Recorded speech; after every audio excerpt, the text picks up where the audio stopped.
Komið þið sæl, við gerum aðra tilraun. Þessi töf.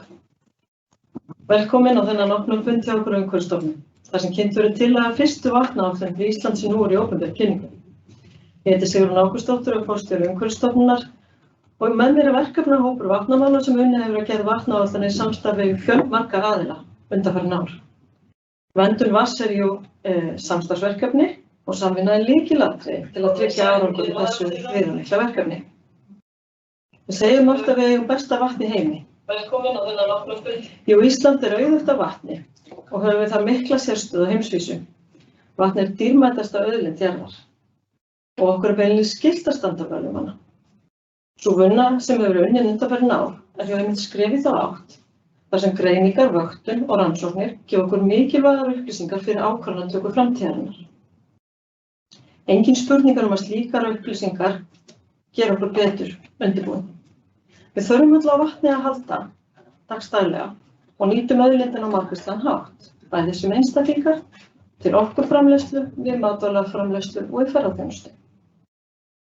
Einnig nýtum við vatni sem viðtaka fyrir mengun og þurfum að gefa því gaum. Aðgangur að hreinu vatni er lífsgæði fyrir okkur sem þjóð og ímyndarmál út á við. Þannig styður vatni grænt hagkerfi, en sömuleiðis tala markmið okkar í vatnamálum við markmið okkar í loftslagsmálum, þegar við sjáum það að aðgerðir í frárennslismálum hjálpa okkur með loftslagsmarkmiðin okkar. Þurfum að gefa því gaum.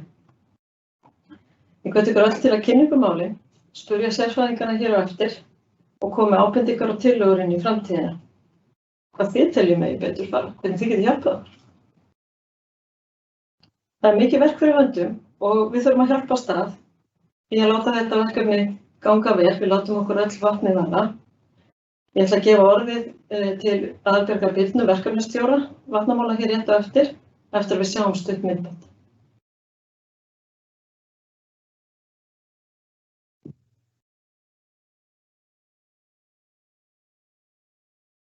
Heyrist ég mig núna? Ég held að þetta sé komið. Jæja, góðan daginn. Ég ætla að byrja á því að afsaka þessi tæknilegu vandræði sem að hafa orðið hérna sem fyrstu 15 mínútur af þessari kynningu. Ég vona að þetta sé yfirstafið og við ætlum ekkert að hafa það neitt skemmtilegt í dag en ég ætla að sleppa öllum vídeóm sem við vorum búin að ákveða að sýna ykkur og halda bara okkur við það að kynna fyrstu vatnaáætlun Íslands. Ég heiti Aðalbjörg Birna Guttormsdóttir og ég er verkefnisstjóri vatnamála hér hjá Umhverfisstofnun.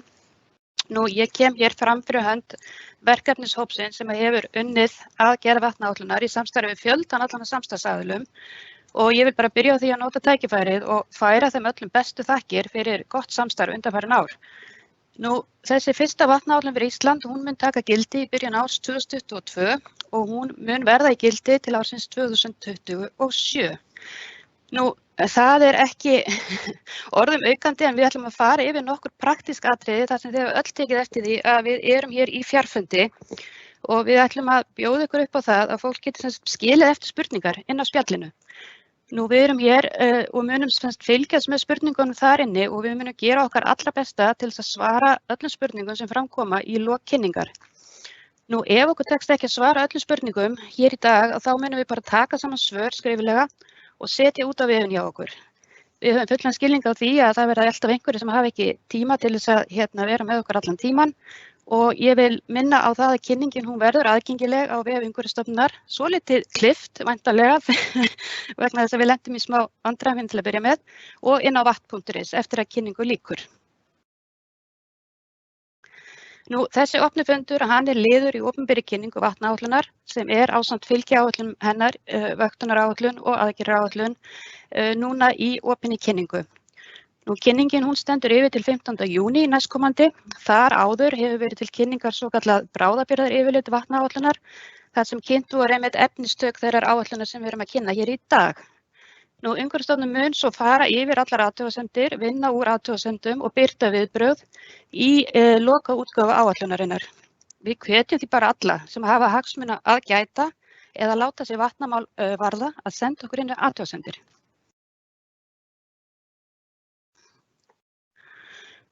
Nú, hvað þessi vatnaáætlun? Nú, með vatnaáætlun þá erum við í rauninni að setja fram stefnu stjórnvalda. Við erum að setja fram stefnu stjórnvalda í vatnamálum og þessi stefna hún inniheldur meðal annars kortlegningu á gögnum, flokkun og ákveðna greiningu á því í hvaða ástandi vatnið okkar er. Við erum að setja fram einnig vöktun og aðgerðir til þess að geta haldið utanum og ná góðu ástandi vatns. Markmiðin eru tiltölulega skýr. Markmiðin eru þau að vernda íslenska vatnsauðlind til framtíðar. Þau eru líka að bæta ástand þeirra vistkerfa sem við finnum í vatni og að hindra frekari rýrnun vatnsgæða. Við erum líka að vinna með það að öll nýting vatns að hún verði sjálfbær og erum með sjálfbærni að leiðarljósi. Nú til þess að ná fram markmiðum að þá erum við að vinna stöðuskýrslu vatnaáætlunar og vatnaáætlun sjálfa og vöktun og aðgerðaáætlun. Nú, Ísland hefur samþykkt að vinna að innleiðingu heimsmarkmiðanna og þið sjáu þau hérna uppi á glærunum. Við erum að tala 2 heimsmarkmið sem falla svona aðalega að vatni. Það heimsmarkmið 6 hreint vatn og hreinlætisaðstöðu og markmið 14 líf í vatni.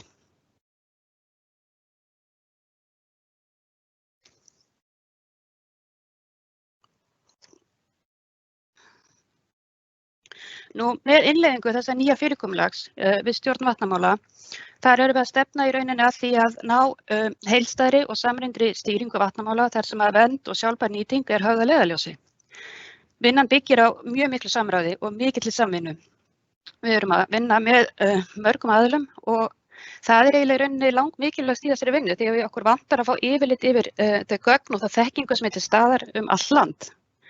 Árið 2013 var sett fram álagsgreining, svokölluð stöðuskýrsla fyrir vatnasvæði Íslands.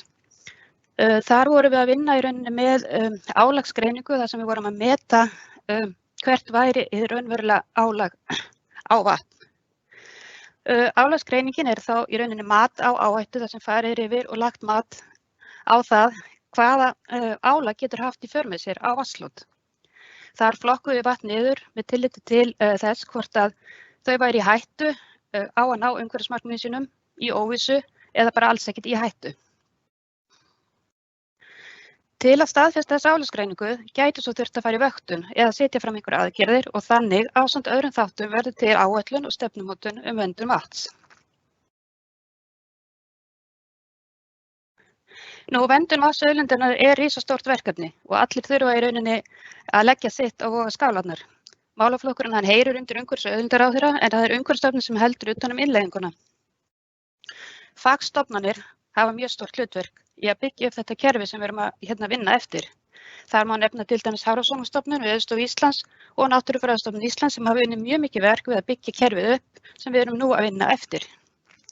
Nú, aðrar stjórnsýslustofnanir eins og til dæmis Orkustofnun hafa einnig haft beina aðkomu að vinnunni auk fjölda annarra stofnana, bæði á beinan og óbeinan hátt.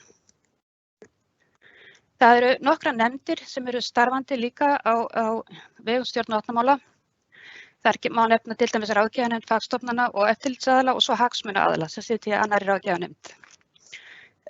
4 vatnasvæðanefndir eru einnig á störfum og þar sitja margir aðilar, til dæmis sveitarfélög og heilbrigðiseftirlit og nefndir aðilar frá þeim. Nú, með þessari opinberri kynningu og þá viljum við líka ná til almennings alls. Nú, til þess að í rauninni geta unnið með vatn, því eins og við vitum að þá vatn ekki til friðs og við eigum ofboðslega mikið af vatni. Við erum mjög vatnsríkt land og eins og við sjáum hér á þessari glæru að þá búið að skipta landinu niður í 4 vatnasvæði, vatnasvæði 1, 2, 3 og 4. Og á hverju svæði þá starfandi ein vatnasvæði nefnd. Við tölum mikið vatnshlot. Þessar einingar sem við notum til að skipta niður vatni eru nefnd vatnshlot og hvert vatnshlot það fær sitt númer, eins konar kennitölu inn í kerfinu. Nú, eitt vatnshlot, það getur verið eins og til dæmis Mývatn, Mývatn eitt vatnshlot, eða það getur verið tiltekinn hluti af á, til dæmis. Nú, með því að flokka vatn niður í þessi vatnshlot eða þessar einingar, þannig náum við að vinna með auðlindina. Það eru afmörkuð tæplega 3000 vatnshlot á Íslandi 2711. Nú ætla ég svona aðeins að fara ofan í hvernig kerfi virkar í grunninn. Útskýra fyrir ykkur þetta kerfi sem við erum að flokka sem sagt vatn eftir. Þetta í rauninni mikilvægt til að skilja hvernig við getum fylgst með ástandi vatns. Við þurfum að geta skilgreint vistfræðilegt og efnafræðilegt ástand og til þess að við getum gert það þá þurfum við að fylgjast með ákveðnum þáttum í umhverfinu. Hér í þessari töflu það sjáum við þá gæðaþætti sem við köllum sem að búa til kerfið. Ef við horfum til dæmis á fyrsta dálkinn sem að segja stöðuvötn, þar erum við með upptalningu á nokkrum líffræðilegum gæðaþáttum sem eru svifþörungar, hryggleysingjar og vatnaplöntur. Þetta eru þættirnir sem við notum til þess að fylgjast með þeim breytingum sem verða í umhverfinu af völdum álags. Til þess að geta skilið þetta ennþá betur þá langar mig að segja ykkur að það er búið að flokka allt vatn á Íslandi niður í rauninni ákveðin mengi og þessi mengi við köllum þær gerðir og þar erum við að finna í umhverfinu aðstæður sem eru þá sambærilegar innan hvers mengis. Þegar að verður álag á vatnsauðlindina þá taka þessi þættir breytingum. Þeir svara í rauninni álaginu. Þess vegna er mikilvægt að við séum með vel skilgreindar viðmiðunaraðstæður og hvert vatnshlot innan hverra gerðar þá hægt að bera saman við þetta viðmiðunar vatnshlot innan gerðarinnar. Nú allir þessi þættir, þegar við förum að vinna með þá og vakta þá segja þeir í raun okkur til heilbrigði vatnavistkerfanna eða gæði vatnsins sem við erum að vinna með. Nú til þess að skýra þetta enn frekar og ég vona að þið séu að fylgja mér að þá matast þessir gæðaþættir sem ég var að sýna ykkur hér áðan, þessir hér, inn í svona kerfi sem kallað í rauninni ástandsflokkunarkerfi. Nú þarna þegar við fylgjumst með þessum gæðaþáttum þá fylgjumst við með breytingunum sem verða og þá getum við sagt til hvort að vatnið sé í mjög góðu eða góðu ástandi. Og umhverfismarkmiðin eru alltaf þau að vatn á að vera í mjög góðu eða góðu ástandi, sem sagt þarna fyrir ofan línuna sem búið að draga.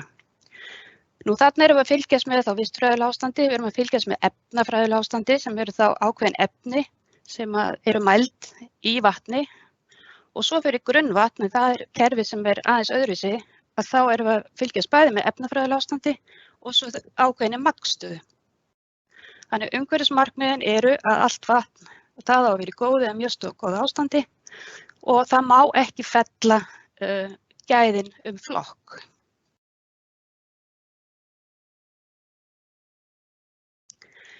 Nú svo eru einhver vatnslot sem hafa orðið fyrir miklum breytingum af mannavöldum.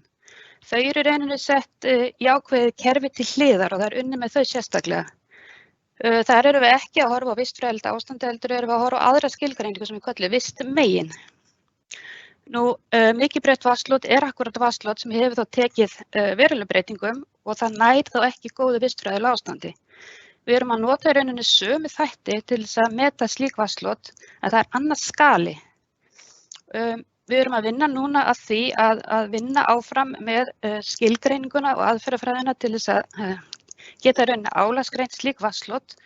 Fyrsta skýrslan liggur nú þegar fyrir og ég bara mæli með að kíkja á vatn.is í skýrslur en þar liggur fyrir skýrsla fagstofnana þar sem farið ofan í þessa skilgreiningar og aðferðafræði og eru sett fram tillögur eða frumlisti af þeim vatnslotum sem getur flokkast sem slík. Nú við byrjuðum á því að vinna með vatnsaflsvirkjanir sem stærri en 10 megavött í uppsettu afli. Þar sem að vatnsaflsvirkjanir eru væntanlega sá álagsþáttur sem að mun verða einna fyrirferðar mestur í álagsgreiningu á vatnsformfræðilegu álagi.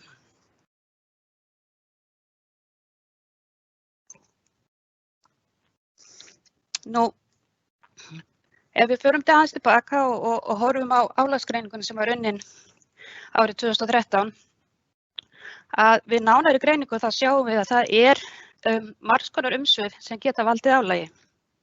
Og hér höfum við sett upp þá 6 flokka sem eru svona einna fyrirferðarmestir í álagi á Íslandi. Nú, ef við byrjum bara á fráveitu og þéttbýli, að þá eru ýmis efni sem geta leynst í fráveituvatni sem geta valdið álagi á vatn og á umhverfið í umhverfi vatns. Nú, við erum með þessi efni sem eru næringarefni, við erum með plastagnir, við erum með lyfjaleifar, en það einnig mörg önnur hættuleg efni og efnasambönd sem geta borist út í fráveituvatn. Að sama skapi þá erum við með efni frá þéttbýli sem enda út í umhverfinu með ofanvatni eða í gegnum fráveitulagnir. Álag frá gömlum urðunarstöðum einnig að finna í þéttbýli og einnig erum við að sjá að á sömu stöðum ófullnægjandi geymsla á hættulegum efnum sem geta valdið því að efni fari út í umhverfi frá fráveitu og frá þéttbýli. Nú, vatnstaka, nýting á grunnvatni. Ísland mjög ríkt af grunnvatni og við tökum töluvert mikið upp af vatni til neysluvatnstöku en einnig erum við að nýta grunnvatni okkar til matvælaframleiðslu og til orkunýtingar. Þannig að þetta einn álagsþáttur. Vatnsformfræðilegt álag, hvað nú það? Jú, vatnsformfræðilegt álag, það eru breytingar, margs konar breytingar sem geta orðið í tengslum við framkvæmdir. Við getum verið með breytingar á árfarvegum í tengslum við vatnsaflsvirkjanir, við getum verið með efnistöku til dæmis í ám, við getum verið með flóðavarnargarða, hindranir, ræsi og stíflur. Það eru margs konar framkvæmdir sem geta haft áhrif á vatnsformfræðina. Svo erum við náttúrulega með fráveitu frá iðnaði líka, við erum með iðnað sem að skila efnum út í umhverfið í gegnum fráveitu frá iðnaði. Það geta verið ýmiss konar efni og við höfum verið að fylgjast með þeim til dæmis í gegnum svokallaða forgangsefnavöktun. En það eru svona efnasambönd sem eru tengd framleiðsluferlum. Svo erum við með fiskeldi og fiskeldi mikil sókn á Íslandi og þar það, já, í mestu leyti það næringarefni, en svo líka til að það sé verið að nota lyf í fiskeldi til varnar laxalús, en að sama skapi þá líka koparnotkun þó nokkuð til þess að þrífa nætur ásætu efni, til að taka ásætur á nótum. Landbúnaður svo í rauninni seinasti álagsþátturinn, en þar höfum við svona stigið fyrstu skrefin að greina álag frá landbúnaði. Þar að ræða að mestmegnis næringarefni sem getur komið frá landbúnaði, en einnig geti þarna verið líka lyfjanotkun og varnarefni. Nú, þetta eru þessir álagsflokkar sem við erum svo að vinna með í gegnum aðgerðirnar okkar í aðgerðaáætlun og munum fara yfir á eftir. Nú, bara til þess að sýna ykkur aðeins hver staðan í dag, eins og ég sagði áðan að þá erum við að vinna með þennan grunn sem við fengum í gegnum álagsgreininguna sem vatnslotin voru flokkuð ýmist ekki í hættu, í óvissu eða í hættu. Og hérna sjáum við kort af þeim vatnslotum sem voru þá sett í óvissu eða í hættu. Þessi gulu eru þau sem voru metin í óvissu og þessi rauðu, þarna tvær doppur, það eru vatnslotin okkar sem voru metin í hættu.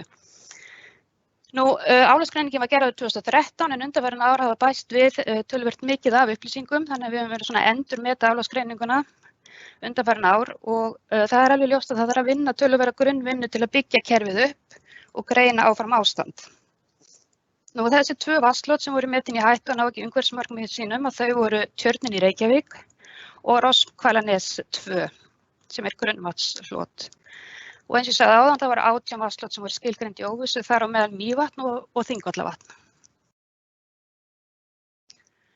Nú, bara til að fara aðeins ofan í þessi tvö vatnslot sem voru skilgreind í hættu á að ná ekki umhverfismarkmiðum sínum. Tjörnin í Reykjavík var annað þeirra vatnslota, hún var metin í hættu í álagsgreiningu. Þannig að við settum á stað strax svokallaða forgangsefnavöktun þar sem við erum að fylgjast með hættulegum efnum sem geta safnast upp í vötnum og í lífríkinu. Og sú vöktun hún leiddi í ljós og staðfesti í rauninni þessa áhættugreiningu sem var gerð á sínum tíma slæmt efnafræðilegt ástand. og það voru 3 efni sem við fundum yfir mörkum. Það eru þessi efni sem að sjá hér, það eru PFOS, það eru flúorantin og það eru bensópírin. Og PFOS-efni finnast til dæmis í slökkvifroði og afísingavökvum. Flúorantin og bensópírin eru efni sem að losna við bruna eldsneytis og geta líka fundist í tjöru. Og þetta eru allt saman efni sem að, við viljum ekkert hafa í umhverfinu okkar og við þurfum að fylgjast mjög grannt með og safnast upp og geta valdið ýmiss konar neikvæðum áhrifum í lífverum. Nú, það var fjöldi annarra efna sem greindust einnig í tjörninni en þau voru öll undir umhverfismörkum. Nú, við fórum líka í það að skima fyrir lyfjaleyfum og við fundum lyfjaleifar í tjörninni. Við fundum þessi efni hér sem eru talin upp og þetta eru sýklalyf og kynhormón og flogaveikilyf, diklófenak til dæmis sem er bólgueyðandi. Og svo fylgdu við líka sýklalyfi ónæmir eða greindust sýklalyfi ónæmi bakteríur einnig í vatnssýnunum úr tjörninni. Nú, það er alveg ljóst að tjörnin er undir miklu álagi og það er að berast í hana dreifð mengun frá þéttbýli, væntanlega gegnum ofanvatn, en miðað við það að við erum líka að finna lyfjaleifar í þessum vatnssýnum og þá er nokkuð ljóst að það er skólp líka berast út í vatnslotið. Nú, við erum að vinna bara áfram með það að greina ástandið, hver er í rauninni uppruni þessara efna, hvaðan eru þau nákvæmlega að koma þannig að það sé hægt að taka í rauninni ákvarðanir næstu skref og það hefur verið starfandi vinnuhópur núna undanfarna mánuði á vegum Umhverfisstofnunar og Reykjavíkurborgar og Heilbrigðiseftirlits Reykjavíkur, það sem verið að fara ofan í þessar niðurstöður og munu leggja fram tillögur að frekari aðgerðum. Nú, Rosshvalahneis 2, það er hitt vatnsloti sem var metið í hættu á sínum tíma í gegnum álagsgreiningu.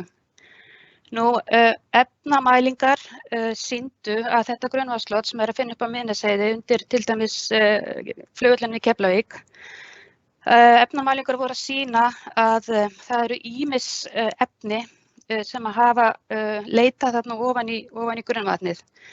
Ýmsar mælingar hafa verið gerðar í gegnum árin og efnamælingarnar við gömlu urðunarstaðina til dæmis á Stafnesi og við Smiðjutröð í Ásbrú sýna að það eru ýmsir þungmálmar, forgangsefni og önnur efni sem eru að menga grunnvatn. Nú, þarna hafa líka fundist járn og þungmálmar sem hafa mælst í holum og í grennd við gamla urðunarstaði eða staði þar sem mengun var í rauninni áður nokkuð þekkt fyrir.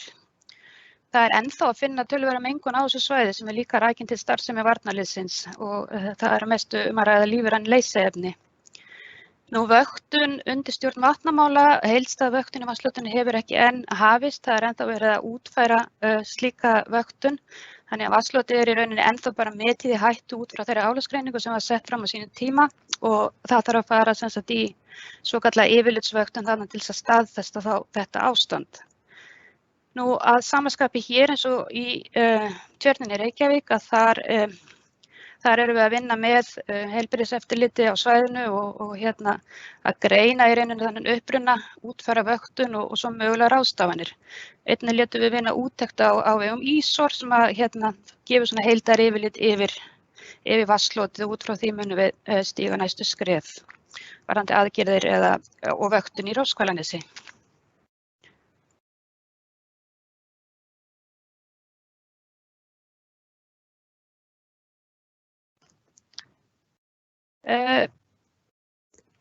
Ég ætla bara að renna mig strax yfir í aðgerðaáætlun og fara eins yfir þessi helstu atriði sem við erum að setja fram í þeirri áætlun sem hefur sama gildistíma og vatnaáætlun til ársins 2027. Og eins og ég sagði áðan þá er stefnumótun vatnaáætlunar sem miðar að því að koma í veg fyrir þessi hnignun vatnsgæða. Við viljum ekki að rýra þau vatnsgæði sem við höfum og að bæta þó ástand þeirra vatnavistkerfa sem ná ekki að minnstakosti góðu ástandi. Nú, til þess að þessi vatnslot nái umhverfismarkmiðum sínum að vera í góðu eða mjög góðu ástandi, þá þurfum við að stýra því álagi sem beinist af vatni og draga úr því markvisst. Nú, til að ná þessum markmiðum, þá erum við akkúrat að vinna aðgerðaáætlun sem miða þó að því að vatn á Íslandi njóti heildstæðrar verndar. Aðgerðaáætlun er í rauninni listi ráðstafana sem eiga þá að koma í veg fyrir að vatnsgæði rýrni. Nú við höfum sett fram 60 aðgerðir í aðgerðaáætlun sem skiptast í 6 málaflokka. Umhverfisstofnun heldur utan framgang þessara aðgerða í samstarfi við þá skilgreinda ábyrgðaraðila og við munum upplýsa stöðu þeirra eftir því sem fram líður. Nú ég ætla að byrja á því að fara yfir þær aðgerðir sem eru settar fram í aðgerðaáætlun hvað varðar fráveitumál. Þetta í rauninni langstærstu aðgerðirnar sem farið af stað með og miða að því að hreinsa fráveituvatn á landsvísu. Það sem við ætlum að gera í rauninni að vinna með þeim aðilum sem að fráveitumálum standa að forgangsraða framkvæmdum all land með það markmiði að kröfur reglugerðar skólp að þær kröfur verði uppfylltar, að rétt hreinsun verði komið á all land. Nú við höfum skilgreint nú þegar aðgerðir fyrir sveitarfélög þar sem vatnslot hafa í rauninni verið flokkuð í óvissu vegna losunar á skólpi og vegna þess að kröfur hreinsun ekki uppfylltar og þetta einhver 7 sveitarfélög sem við erum að vinna með núna í gegnum aðgerðaáætlun.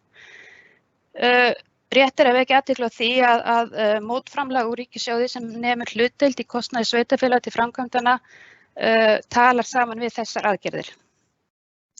Nú fyrir utan það að vinna að þessum aðgerðum að uppfylla reglugerð fráveitur og skólp að þá verður einnig unnið að því að koma öllum þeim fráveitum sem eru starfandi og þeim fráveitum sem munu þurfa að fara í gegnum aukna hreinsun að gefa út starfsleyfi fyrir þær og koma rauninni á samræmdri vöktun all land í þeim viðtökum, í þeim vatnslotum sem eru að taka við mengun í gegnum fráveitur. Þannig að við getum fylgst með þessum áhrifum út í vatnslotinu. Nú við munum gefa út leiðbeiningar meðal annars mælingar og vöktun en einnig flokkun svæða og fyrir minni fráveitur. Hér að sjálfsögðu fyrir séð heilmikið samstarf bæði á milli ríkis og sveitarfélaga og heilbrigðisnefnda en einnig við veitufyrirtækin sjálf.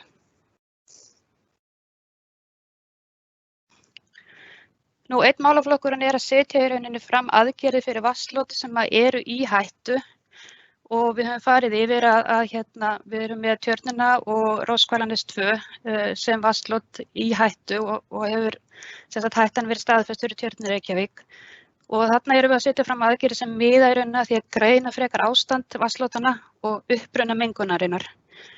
Og í framhaldinu þarf að koma á skipulagðri vöktun og setja fram í rauninni ráðstafanir í samræmi þá við uppruna mengunar og áhrif hennar á lífríkið og á það vatnslot eins og í Róskvælanes 2. Þau eru náttúrulega mjög ólík í eðli sínu þessi 2 vatnslot. Það er erfitt að tala það í sömu andrá. Þar sem þú ert með grunnvatn annars vegar og svo stöðuvatnslot hins vegar. En hér að sama skapi, hér þarf að koma sterkt inn samstarf á milli ríkis og sveitarfélaga og heilbrigðisnefnda og eftirlita og svo þeirra fyrirtækja í rauninni sem eru að losa þá í viðtaka eða á yfirborði þar sem þú ert með grunnvatnslot undir og mengunin seytlar þar út.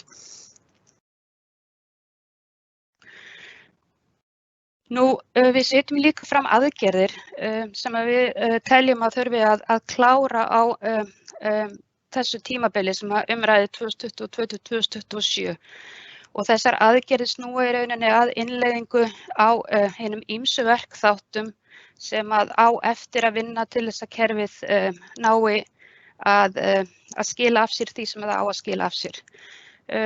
Við þurftum að forgangsraða mjög stíft þegar við byrjuðum að innleiða lögin og við gerum okkur strax grein fyrir því að það yrðu margir verkþættir sem yrði að bíða með og vinna áfram með í gegnum tímabilið 2022-2027. Nú þær aðgerðir sem við setjum fram snúa meðal annars að því að halda áfram með álagsgreininguna og þarna einna helst að ræða þetta vatnsformfræðilega álag sem þarf að vinna með.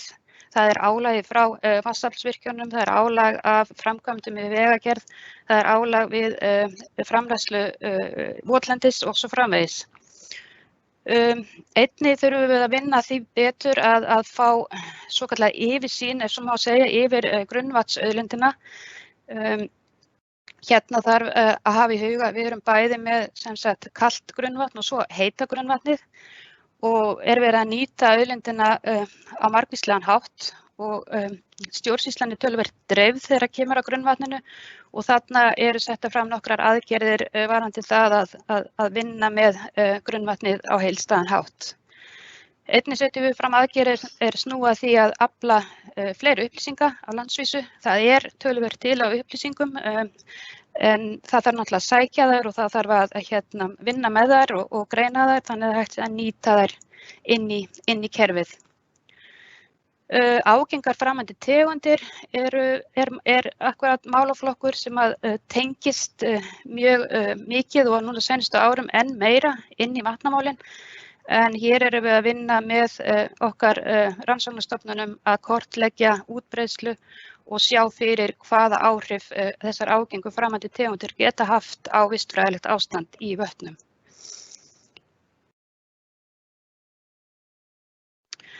Nú ásamt því að setja fram vöktunaráætlun þá setjum við líka fram í aðgerðaráætlun nokkrar aðgerðir snúa að vöktuninni sjálfri og það þá í rauninni mestmegnis settar fram aðgerðir sem að snúa þá að í rauninni undirbúning vöktunar sem framfer á tímabilinu. Vöktun er flókið og mikið verkefni og það þarf að undirbúa vöktunina vel, bæði með þeim rannsóknaraðilum og vöktunaraðilum sem koma til með að vakta, en einnig bara með þeim fyrirtækjum og aðilum sem að munu koma til með að fá á sér kröfur vöktun. Það þarf að kynna þetta vel og setja fram áætlun hvernig við ætlum að gera þetta. Undirbúningur á útfærslum vöktunaráætlana vegna vöktunar magnstöðu eru við að vinna með, en einnig eru við að vinna með aðferð og verklýsingar vegna annars konar vöktunar sem þarf að fara af stað. Það vegna efnamengunar í seti og svo í lífverum sjálfum.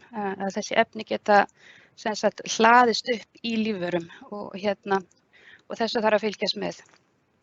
Nú einnig punktur sem að tengist þessum punkti áðan að það grunnvatnið okkar sem þessi stóra auðlind sem að við þurfum að kortleggja aðeins betur hlutverk og ábyrgð og samræma svo vöktun þegar kemur að vöktun á neysluvatni. En þessi vöktun aðallega á ábyrgð heilbrigðiseftirlita í dag.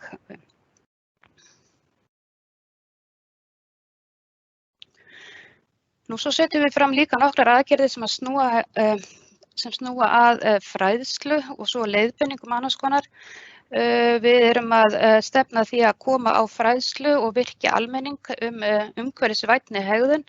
Þetta líka tengt við það álag sem við sjáum og höfum verið að greina, til dæmis umgengni við lyf, þar sem við erum að finna töluvert af lyfjaleifum í vatnslotum að þá mikilvægt að koma upplýsingu til almennings hvernig það getur umgengist lyf á umhverfisvænan hátt. Nú bílþvottar við hús eitthvað sem við höfum fengið ábendingar að væri mikilvægt að koma á og við bregðumst við því með að setja fram þarna aðgerð. Og einnig viljum við koma á fræðslu lífrænar varnir, en þetta líka í tengslum við þau efni sem við höfum verið að finna í vöktun. Samstarfsvettvangur við hagsmunaaðila, við erum að hefja þessa vinnu að vinna áframhaldandi greiningu á álagi frá landbúnaði og hér mikilvægt að koma á tengingu við eins og bændastéttina og það aðgerð sem miðar að því. Ráðstefnur og málþingum vatna og fráveitumál, við viljum vera bara með það reglulega á dagskrá að koma og segja ykkur frá hver gangurinn í málaflokknum og svo stemt á það árið 2022 að Ísland stýri norrænni vatnaráðstefnu þar sem að tekið verður á helstu áskorunum í vatnastjórnun á Norðurlöndum.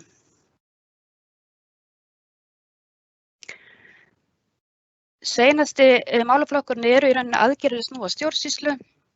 Hér eru aðgerðir sem miða að því að innleiða málaflokkin í rauninni inn í þau starfsleyfi þeirra fyrirtækja sem eru að vinna með vatnsauðlindina eða leggja álag á vatnsauðlindina. Og hér mikilvægt að við endurskoðun leyfa og líka við gerð nýrra leyfa að þá séu innleiddar þessar kröfur vöktun, mótvægisaðgerðir og eftirlit. Nú það ábyrgð stjórnvalda sem gefa út leyfi til framkvæmda eða til starfsemi sem hefur þá í för með sér álag á vatnsauðlindina að innleiða slíkar kröfur. Í samhengi við þetta þá munum við vinna líka að endurskoðun leiðbeininga, greina reglugerðir og ábyrgðarskiptingu þannig að þetta gangi allt fyrir sig eins og það á að ganga fyrir sig. Þannig að réttir aðilar sé að vinna með þær kröfur sem að eiga að innleiðast inn í framkvæmdaleyfi og starfsleyfi fyrir starfsemi sem hefur í för með sér álag. Mér langar líka að benda á að við setjum fram eina aðgerð sem að miðar að því að gera hagfræðilega greiningu á vatnsnotkun og þar eru við að horfa á stóru notendur vatns. Þannig að þarna sé farið af stað með greiningu sem að var í rauninni gerð árið 2011 og unnið áfram með hana með áherslu á stóru notendur. Já. Mér langaði líka að segja ykkur aðeins frá því og koma aðeins inn á það sem að Sigrún sagði líka í sínu erindi þegar hún setti fundin að vatnamál, þau eru líka loftslagsmál. Og þegar við vorum að vinna að aðgerðaáætlun þá var mikilvægt að greina aðeins hvaða áhrif loftslagsbreytingar hafa bæði á vatnaumhverfið en líka öfugt hvaða áhrif hafa aðgerðirnar okkar á loftslagsmál eða losun. Og þetta getur gengið í báðar áttir og auðvitað mikilvægt að þær aðgerðir sem við erum að fara í að þær hafi ekki neikvæð áhrif á umhverfið annars staðar. Þannig að við létum gera greiningu þar sem skoðuð voru í rauninni möguleg áhrif þeirra aðgerða sem við erum að leggja hér fram og við skoðuðum fráveitu aðgerðirnar okkar. Og við komumst að því að vatnamál eru svo sannarlega líka loftslagsmál vegna þess að það kemur í ljós í þessari greiningu sem að finna líka á heimasíðu okkar og inn á vatn.is og unnin af Eflu verkfræðistofu að með aukinni hreinsun fráveituvatns að þá erum við að draga saman losun á gróðurhúsalofttegundum. Og ekki bara það að með því að auka hreinsun fráveituvatns að þá erum við líka að ná í mikilvæg næringarefni í seyrunni sem þá hægt að nýta með markvissari hætti, til dæmis með landgræðslu. Nú það talið að miðað við núverandi losun á fráveituvatni að þá sé losun koltvísýringsígildi á ári það bil 30.000 tonn og það væri hægt að draga umtalsvert úr þeirri losun með því að auka hreinsun á fráveituvatni og nýta svo seyruna sem áburð og einnig væri hægt þá að minnka innflutning á tilbúnum áburði. Þannig að þetta svona eins og maður segir á slæmri íslensku win-win situation. Hér kemur vídeó sem ég ætla að sýna en þú ekki að sýna þannig ég ætla bara að fara í næstu glæru. Það mikilvægt að við þekkjum og fylgjumst með ástandi vatns eins og við erum búin að koma inn á. Þess vegna sett fram vöktunaráætlun til þess að reyna að ná þessum markmiðum okkar um að ná utan vatnsauðlindina og vernda hana til framtíðar. Vöktunaráætlun gildir eins og hinar tvær áætlanirnar frá 2022 til 2027 og Umhverfisstofnun setur fram þessa áætlun vöktun. En áætlun vöktunina hefur verið unnin í samvinnu við fagstofnanir og hefur verið nú þegar kynnt þeim nefndum og ráðum sem eru starfandi. Nú það sem við erum að gera fyrst og fremst að reyna að samræma núverandi vöktun í landinu eins og hægt Mikilvægt að ná utanum þær upplýsingar og þau gögn sem eru til nú þegar bæði til þess að búa til kerfi og líka til þess að átta sig á hvað það sem þarf að vakta betur. Nú, við erum alltaf að vinna eftir staðlaðri aðferðafræði til þess að tryggja samanburðarhæfni og þetta mikilvægt líka vegna þess að með því að vinna eftir samræmdum aðferðafræðum að þá getum við borið okkur saman við önnur lönd. Þannig að þegar við fáum niðurstöðu vöktunar og ástandi varpast út í upplýsingakerfi sem við erum að setja upp út í vefsjána að þá getum við sagt, já, ok, niðurstöður vöktunar að sýna okkur að þetta vatn hér, að það er í góð ástandi. Að sama skapi hafa aðrar Evrópuþjóðir búið til sitt kerfi sem eru þá með sömu niðurstöður og þannig getum við borið saman. Nú, framkvæmd vöktunarinnar, hún fer í sjálfu sér eftir tilgangi vöktunar. Það eru stofnanir ríkisins sem koma að því að framkvæma vöktun sem að kallast vöktun á viðmiðunarástandi. Svo er það sveitarfélög og heilbrigðiseftirlit sem að koma einnig inn í það að fara og vakta með okkur. Ég útskýri þetta aðeins betur á eftir. En síðan er það náttúrulega líka fyrirtækin sem nýta auðlindina sem að fá þá kröfur í gegnum sín leyfi til þess að sem að skila þá inn niðurstöðum úr sinni vöktun og geta þá sýnt fram á það að þau séu ekki að ganga of á auðlindina.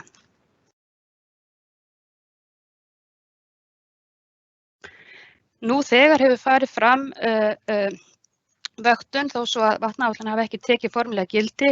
Við brugðumst í rauninni strax við því þegar að við sáum að Mývatn og Þingvallavatn voru í óvissu, þessu 2 dýrmætu vötn okkar. Þannig það hefur verið sett af stað vöktun í Mývatni og í Þingvallavatni og þarna er unnið að því að nýta bæði þá vöktun sem hefur verið í gangi áraraðir í þessum 2 vötnum en jafnframt bætt við þeim gæðaþáttum sem við fórum yfir áðan til þess að við getum sagt til hvert er raunverulegt vistfræðilegt ástand þessara 2 vatna. Nú, við höfum líka hafið skimanir á svokölluðum vaktlista Evrópusambandsins þar sem að við erum að skima fyrir lyfja- og varnarefnum í nokkrum vatnslotum. Nú, við höfum fundið töluvert af efnum í þessum skimunum og eins og ég fór yfir áðan til dæmis í Tjörninni að þá fundum við 4 efni af 16 á vaktlistanum en 15 efni af svokölluðum sænskum vaktlista. Og öll efnin sem við erum að finna í okkar vatnslotum eru lyfjaleifar. Við höfum ekki fundið þessi varnarefni sem eru á þessum listum hjá okkur. Þannig að það eru lyfjaleifarnir sem að standa út af þessum listum í íslensku vatnaumhverfi. Nú einnig fórum við í það að mæla forgangsefni víðsvegar land. Það var tekið í rauninni heilt ár þar sem við fórum í 12 eða 13 vatnslot og fylgdust með hvort við værum að finna þessi 45 efni eða efnasambönd sem eru hættuleg vatnaumhverfinu. Og helstu niðurstöður úr þeirri vöktun er svo sem ég sagði okkur frá í Tjörninni, að þar eru að finnast þessi efni sem að fór yfir umhverfismörk.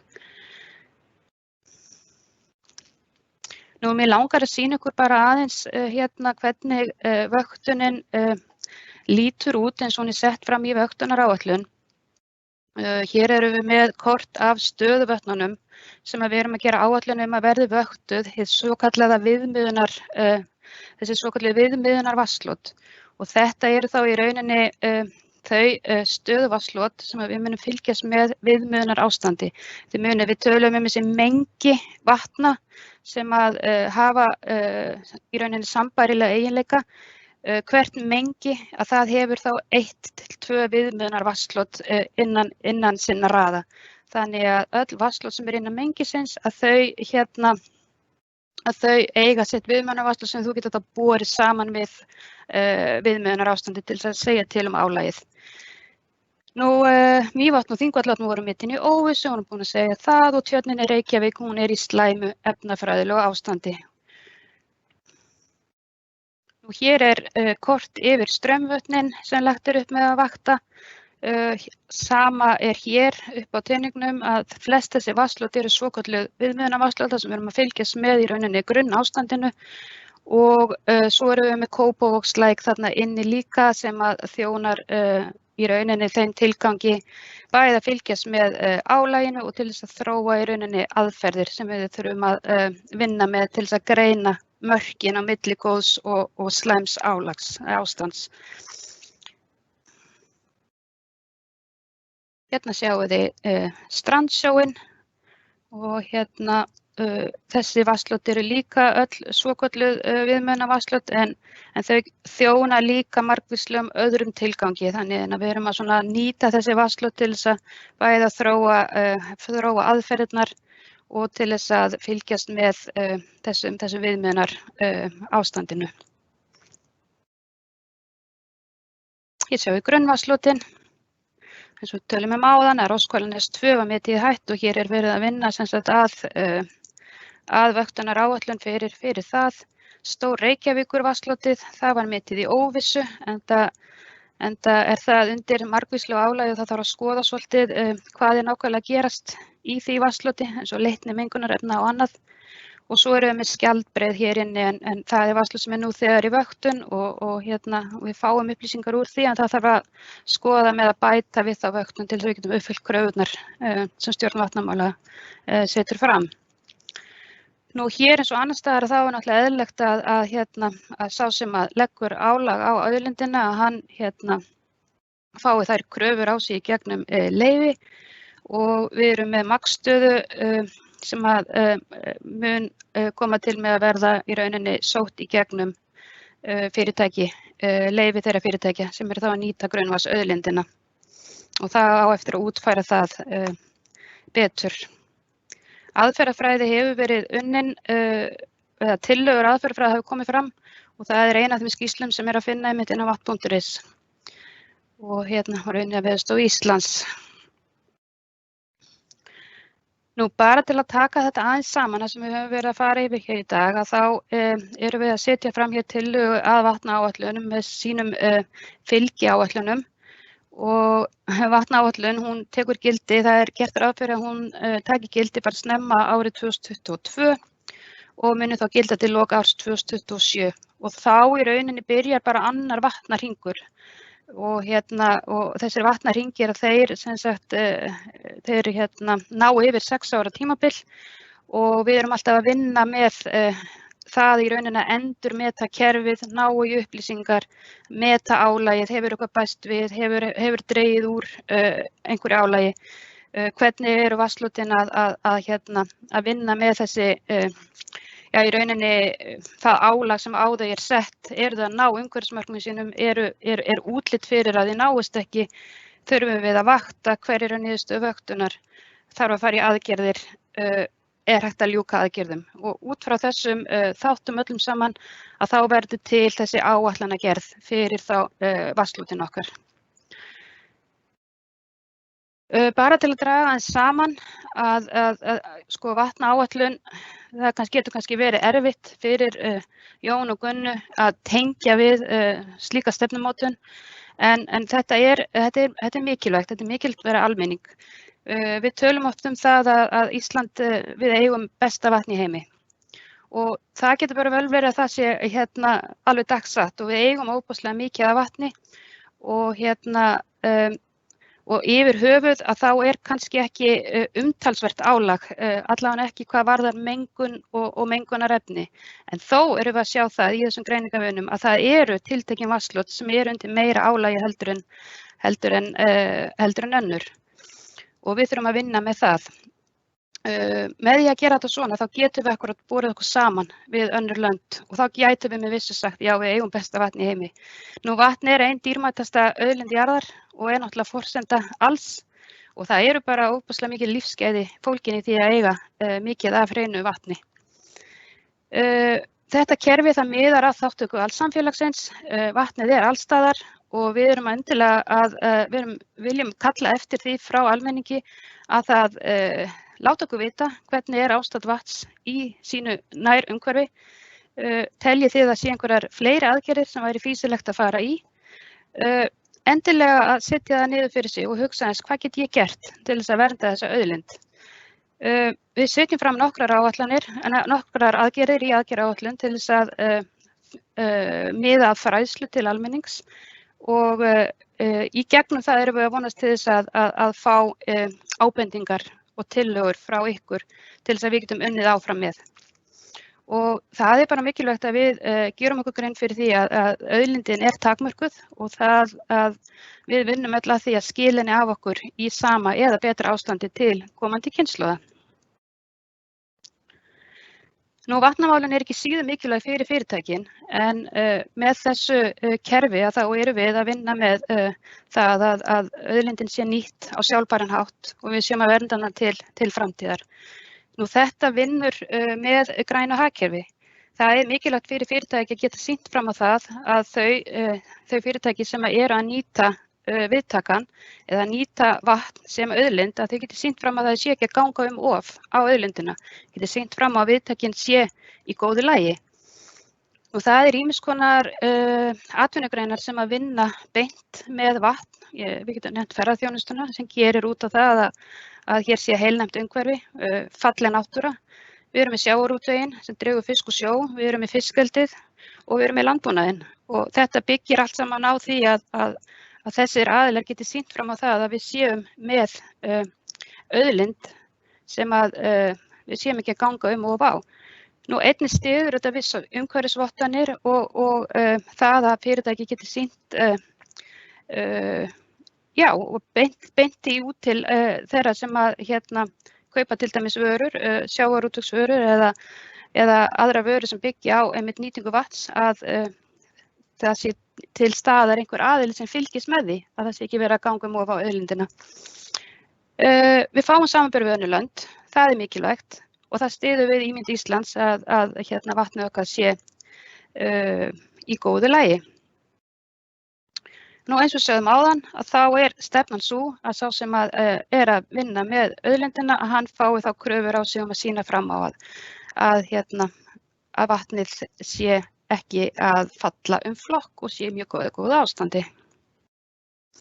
Nú að endingu þá vil ég líka segja að kerfið að sjálfsögðu líka mikilvægt fyrir stjórnsýsluna. Þetta kerfi setur fram ramma í kringum stjórnsýslu vatns, setur vatn svolítið saman öllum málefni sem að lúta að vatni.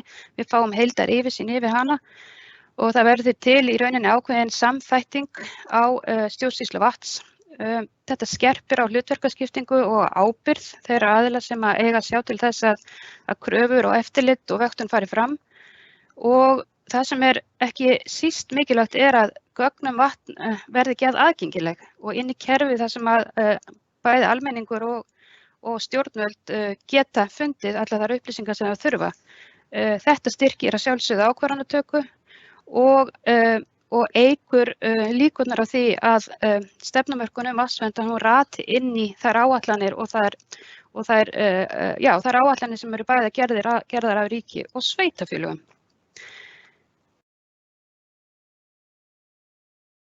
Þetta var seinasta glæran og nú ég að hugsa hvort að við getum gert það tæknilega séð að okkur langaði nefnilega til þess að opna vefsjána.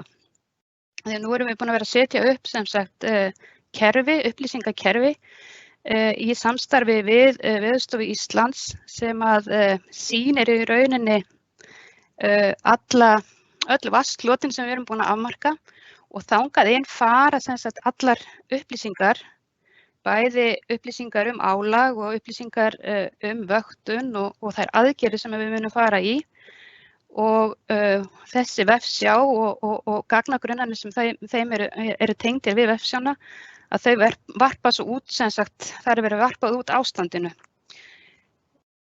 Þannig að ég ætla að þakka kærlega fyrir orðið og ég ætla bara að minna á vatn.is, þar sem að allar þessar upplýsingar sem við höfum verið að vinna undanfarna ár, allar þessar skýrslur og það þau gögn sem að liggja til grundvallar vatnaáætlun eru þar inni.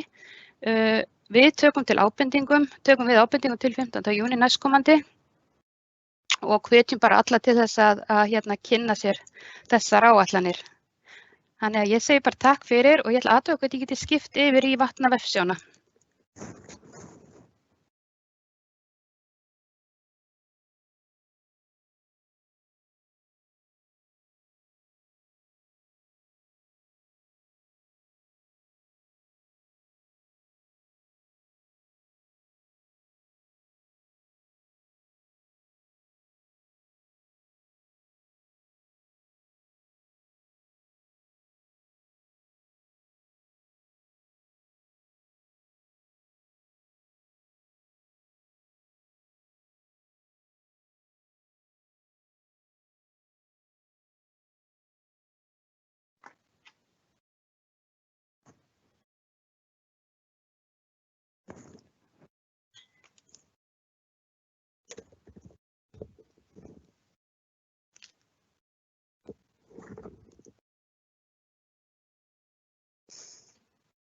Komið sæl, blessuð María heiti ég. Ég ætla aðeins að sýna ykkur hérna vatn.is. Sjá.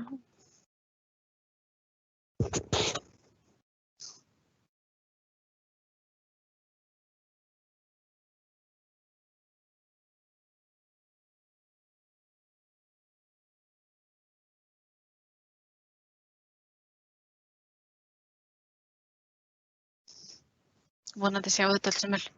Þetta er sem sagt vefsíðan sem við erum að halda úti með öllum þeim upplýsingum sem að varða stjórn vatnamála og þær skýrslur sem eru settar fram og fréttir og allt mögulegt tengt þessu málaflokki.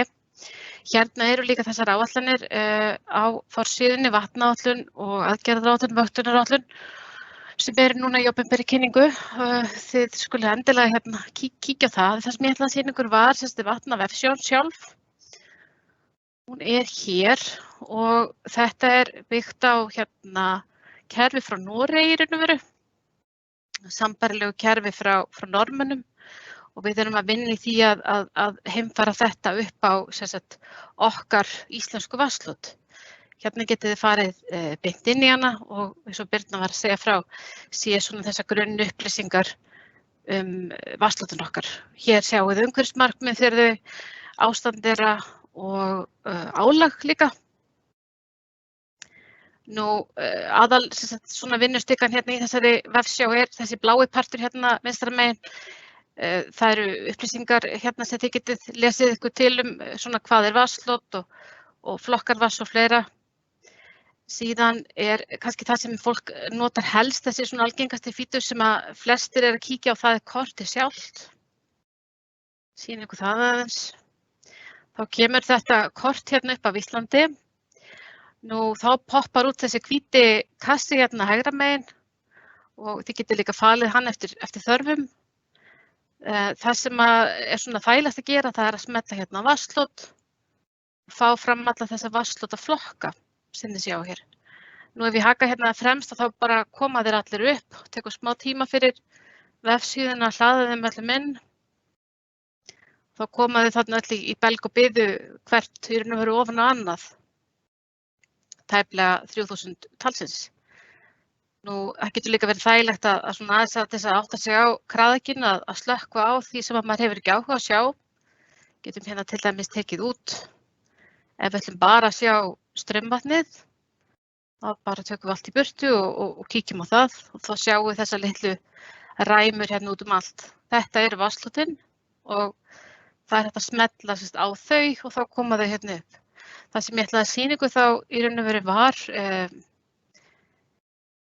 tjörnin í Reykjavík, því við höfum kannski verið svona mest komin inn með upplýsingar úr henni. Sjá hérna, því sé hérna inn á tjörnina, þá sjáum við þekju tjörnarinnar hér. Nú síðan er tjörnin eins og Birna var að nefna hérna áðan. Það er ákveðið hérna númer sem að hvert vatnslót fær, eins konar kennitala þess vatnslóts. Smellum hérna á hana, það tekur smá tíma að hugsa og hérna kemur þá tjörnin upp til hliðar og þá kemur svona eins konar staðreyndasíða fyrir þetta vatnslót.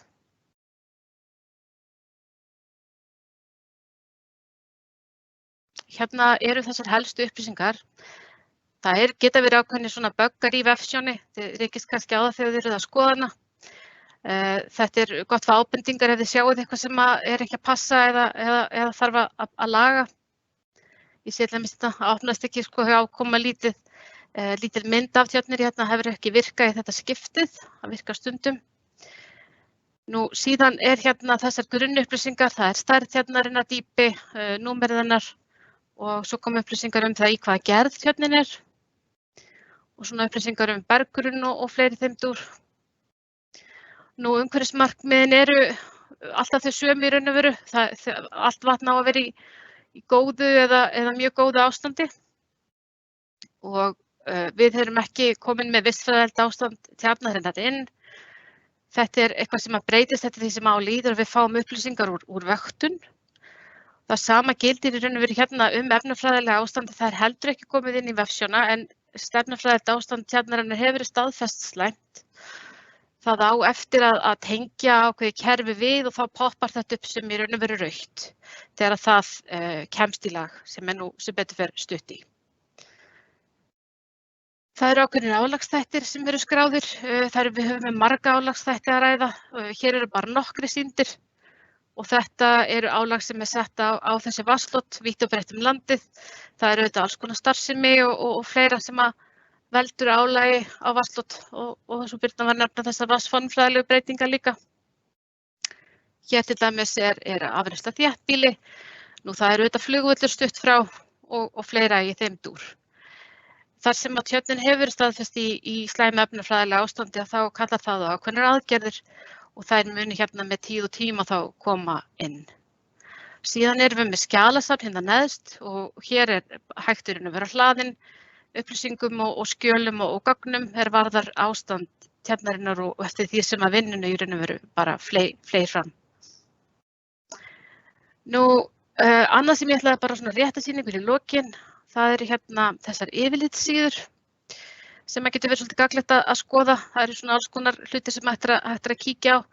Til dæmis getið þið séð hérna öll þessi vatnslot landsins, hversu mörg þau eru.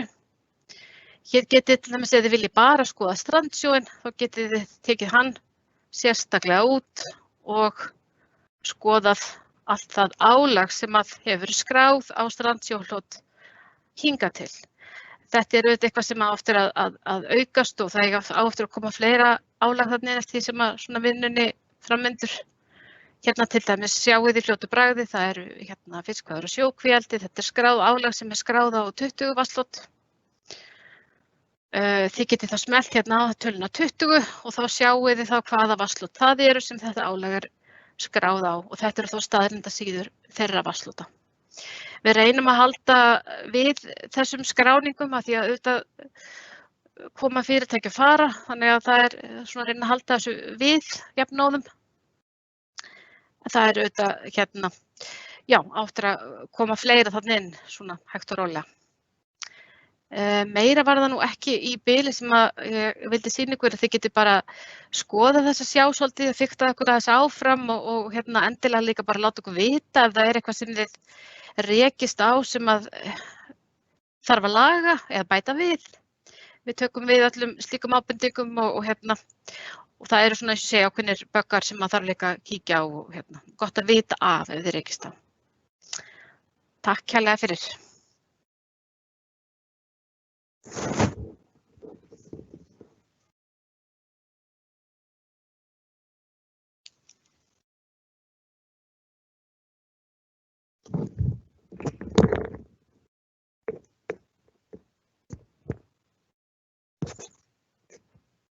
Já, takk fyrir þetta. Heyrið í mér. Það spurning hvort það hafi ekki borist einhverjar spurningar sem við ættum að allavega lesa upp og athuga hvort við getum brugðist við þeim. Við eigum smá tíma eftir og hérna það getur vel verið að við myndum einnig bara taka saman þessar spurningar sem hafa borist og svara þeim bara ítarlega. Ég get örugglega brugðist við einhverjum af þeim ef það hafa komið. Já, heyrið í mér. Góðan daginn, þetta Hólmfríður hérna Umhverfisstofnun líka.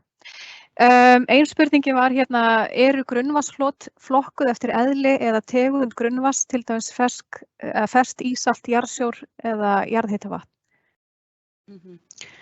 Nei, þau hérna hafa ekki verið flokkuð svo ítarlega enn sem komið en það í rauninni í bígerð hjá okkur að vinna frekar með grunnvatnsauðlindina.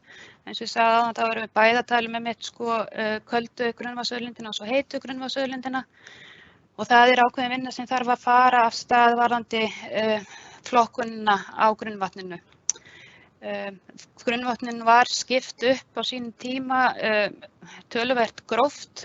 Þau eru ekki mjög mörg grunnvatnslotin, þau eru mjög stór og þeim var aðalega skipt upp eftir því lekt var notuð sem parameter en ekki hvað varðar ísalt og fleiri eiginleika.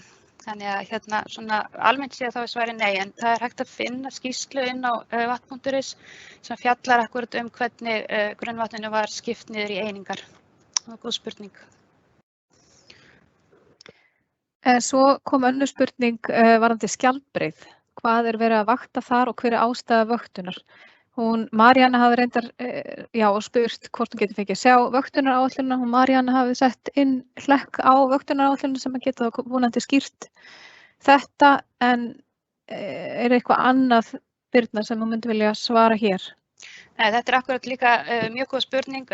Skjaldbreiður hefur verið vöktuð til þó nokkura ára og sú vöktun og það akkurat í bígerð núna að yfirfæra og fara yfir þau atriði sem verið að vakta þar og bæta við þeim efnum sem þyrfti að mæla þar til þess að uppfylla kröfur stjórn vatnamála. Við erum ekki með sérstaka vöktunaráætlun fyrir skjaldbreiður enn sem komið akkurat vegna þess að þetta í vinnslu og einmitt ein aðgerðunum. En ég myndi vilja bregðast við þessari spurningu með því að setja skriflegt inn hvaða efni það nákvæmlega sem verið að vakta. Við eigum það til hjá okkur, ég bara ekki með það fyrir fram mig.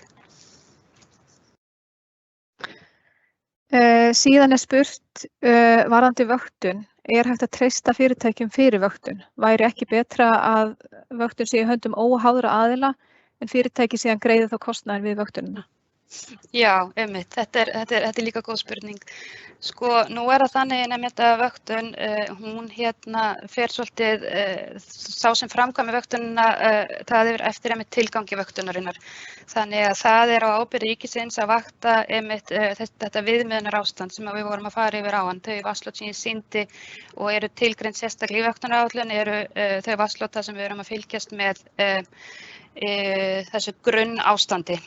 Svo það náttúrulega þannig að á einhverjum stöðum álag og álag vegna þess að það eru fyrirtæki sem eru þá að nýta auðlindina og þau bera ábyrgð á því í gegnum sín leyfi að sýna fram á það að það sé ekki verið að leggja þetta álag á auðlindina. Það sé ekki að menga nóg mikið, það sé ekki að taka of mikið vatn. Og fyrirtækjunum að sjálfsögðu alveg treystandi til þess að stunda þessa vöktun en að sama skapi að þá náttúrulega stjórnvöld líka ábyrg gagnvart fyrirtækjum að fylgjast með að allt sé gert bæði samkvæmt þeirri aðferðafræði sem að fyrirtækin eiga að nýta til þess að skila inn niðurstöðum og að fara yfir niðurstöður og sjá hvort að þær séu ekki trúverðugar. Í flestum tilvikum það líka þannig en að það eru ekki fyrirtækin sjálf sem eru sjálf að stunda vöktunum, þau fá einhvern aðila til þess að stunda vöktunum. Geta verið náttúrustofur, það geta verið verkfræði, skrifstofur og svo framvegis. En þetta kerfi sem að byggir í rauninni á mengunarbótareglunum og því að það sé ekki almenningur sem borgi fyrir fyrirtæki sem að eiga að skila þessum niðurstöðum til okkar. Það eru fyrirtækin sjálf sem standa kostnað af vöktun og til þess að við getum sannrænt þessar niðurstöður að þá ábyrgðin líka hjá stjórnvöldum að fylgjast með og búa til kerfi þannig að sé hægt að fara yfir niðurstöðunar og að þær séu sannreyndar. Þannig að þetta kerfi tala bara saman, stjórnvöld versus fyrirtæki. Já, og síðan næsta spurning. Hefur verið unnið áhættumat vegna hugsanlegs hraunrennslis yfir vatnsból fyrir höfuðborgarsvæðið? Hugað að vara vatnsbólum ef stóru og mikilvæg vatnsbólum verða ónotað vegna mengunar eða hraunrennslis?